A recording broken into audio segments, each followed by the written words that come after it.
Welcome to That's Good Sports. I'm Brandon Perna, and as Ian Rappaport reported today on Twitter, Tampa Bay Buccaneers safety TJ Ward was arrested for failure to appear in court on charges of possession of cannabis and possession of drug paraphernalia.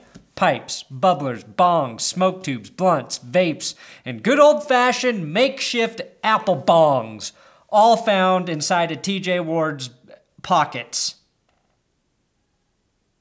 That last part's not true.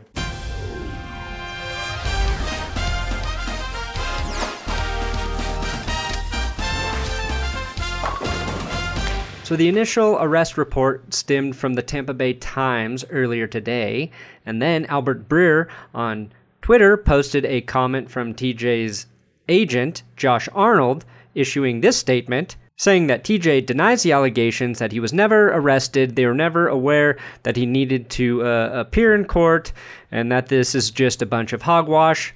But since I already wrote and edited an entire episode about TJ, defending TJ, and the marijuana arrest, we can continue.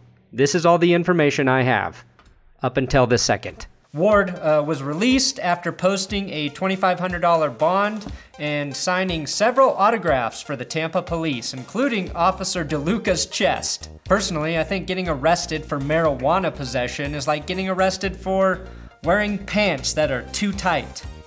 Sure, tight pants aren't for everyone, and sometimes you can see the outline of a male genital penis too clearly, but like a one-hitter in your car, sometimes that's all you have to get you through your workday. Since the arrest occurred in Florida, it carries a third-degree felony charge and a misdemeanor for the paraphernalia, which is beyond ludicrous because medical marijuana is legal in Florida.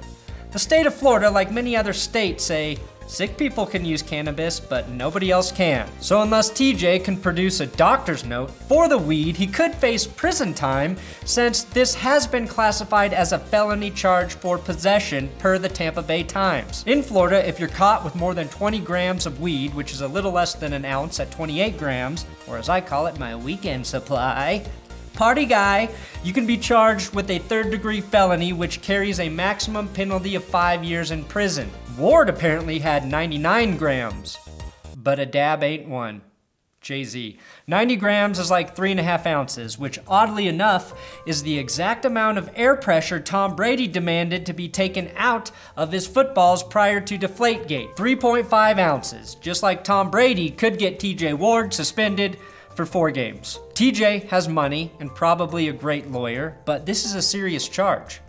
Wait, we actually have a picture of TJ Ward's new lawyer, a man who knows Florida marijuana laws better than anyone. Sir Ricky Williams, who's already submitted an argument to the Tampa Bay Police Department stating TJ Ward's not even the biggest pothead on the Tampa Bay Buccaneers. The guy you should be arresting is Jameis Winston. That motherfucker smoked so much weed, he thought his hand was a rack of ribs. Now I hope to hell TJ doesn't get any jail time for this bullshit, but he could face up to 5 years of probation even if a prison sentence isn't considered. Probation, of course, would not allow TJ to leave Florida without permission from his parole officer. Being stuck in Florida for 5 years is cruel and unusual punishment. Just ask Dan Marino. Now, the reason the arrest happened is because Tampa police were responding to an active intrusion alarm going off at TJ Ward's apartment. He wasn't home, but his friend, Sierra Woody, was at the apartment and let the police into the home where they spotted a couple glass jars filled with weed. Now, I looked up Sierra Woody online, and I definitely don't think this is her. What kind of dicks are the Tampa police? They respond to an alarm at TJ's house, a false alarm, and then see some weed and are like, well, you're not hurting anyone, so fuck you, time to go to jail.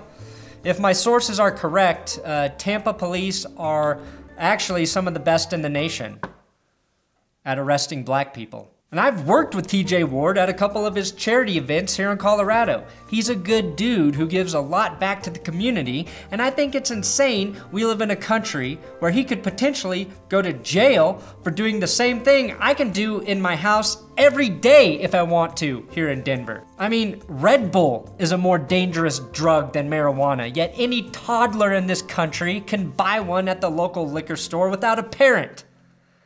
And for anyone ready to comment saying, he should know the laws, do the weed, do the time. Shut the fuck up, you square ass, narc ass, rigid ass, stick up your ass, I don't swim for 45 minutes after I eat, nerd ass turd. Don't be one of those people who think just because a law or rule is in place means it's just. Grow a set of nuts and learn to challenge authority when you see something that is absurd, like tipping your server. That's an unwritten rule I'm never gonna follow. In conclusion, John Elway should send TJ Ward at least a $2,500 check to cover the bail, since Elway cut TJ, who had grown accustomed to living in a progressive state where marijuana is legal, and forcing TJ to Florida where non-consensual intercourse with meth-addicted alligators is more legal than smoking weed. Now, depending on how the NFL handles this and TJ Ward's performance from this last season on the field, he may not be back in a football uniform in 2018. And if you're getting ready to move in Colorado, check out my friends at the Young Buck Moving Company. They have helped my family move before. It's at youngbuckmoving.com. If you use the promo code PERNA, that's good sports, that's good. Any sort of promo code you want to put in that lets them know I sent you there. They'll hook you up with the discount. Again, if you're moving anywhere in Colorado or one of the surrounding states, youngbuckmoving.com. Check them out. Thanks for watching another episode of That's Good Sports. Subscribe here on YouTube. Share these videos on Facebook. And if you want to keep this channel alive, Patreon, man. Patreon.com/that'sgoodsports. Your monthly donations are what keeps me from actually selling weed to survive.